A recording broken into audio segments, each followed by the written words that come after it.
እንደ ሀገር ኢትዮጵያ ውስጥ ለረጅም ዘመናት ካሉብን ማነቆዎች፣ ካሉብን ችግሮች፣ ካሉብን ድካሞች አንዱ በምንሰጣቸው ሰርቪሶች የተገልጋይን እርካታ ማሳደግ ላይ መንግስትም የግል ኩባንያም እያንዳንዱ ዜጋም የባህል ለውጥ ትራንስፎርሜሽን የሚያስፈልገው ኤሪያ ነው።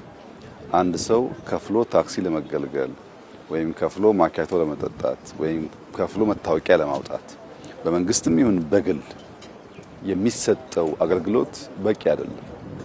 እንደ ባህል ከፍተኛ ለውጥ የሚያስፈልገው ኢንተርቬንሽን የሚያስፈልገው ኤሪያ ሰርቪስ የምንሰጥበት ልክ ነው።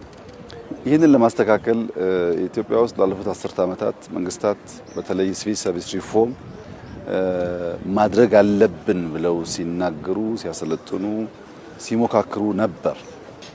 ሲቪል ሰርቪሱን በሚፈለገው ልክ አሻሽለው ተገቢውን አገልግሎት መስጠት ግን አልተቻለም። ያ የሆነበት ዋናው ምክንያት ለረጅም ጊዜ የቆየውን ተቋማዊ ባህል፣ ግለሰባዊ ባህል ቀይሮ እጅ መንሻን ቀንሶ ወይም አስቀርቶ ተገልጋይን አክብሮ ስቆ ሰርቪስ መስጠት ቀላል የሚባል ለውጥ የሚጠይቅ አይደለም። እኛ በለውጡ የወሰናቸው 5 የልማት ዋና ዋና ፒላር ያልናቸው ግብርና፣ ኢንዱስትሪ፣ ቱሪዝም፣ ማይኒንግ አራቱ የሚታወቁ ሲሆን 5ኛው ግን ቴክኖሎጂ ነው።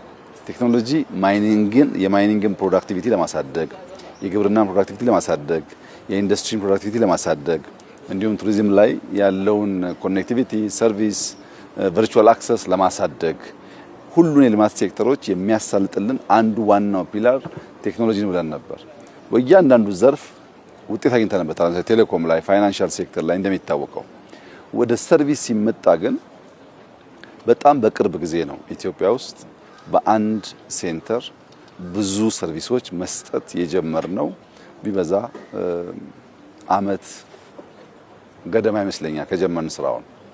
በዚህ አመት ጊዜ ውስጥ በአንድ ሴንተር የጀመርነው ዛሬ 45 ገደማ ሴንተር ደርሰናል። በዚህ አመት መጨረሻ እስከ መስከረም ከ100 በላይ ሴንተሮች ይጠናቀቃሉ። ቢሮ ተገንብቶላቸው ሰው ሰልጥኖ ሲስተም ተጭኖላቸው ለማህበረሰቡ አስተዋውቀን ሰርቪስ ፕሮቫይድ እናደርግባቸው ሴንተሮች ማለት ነው።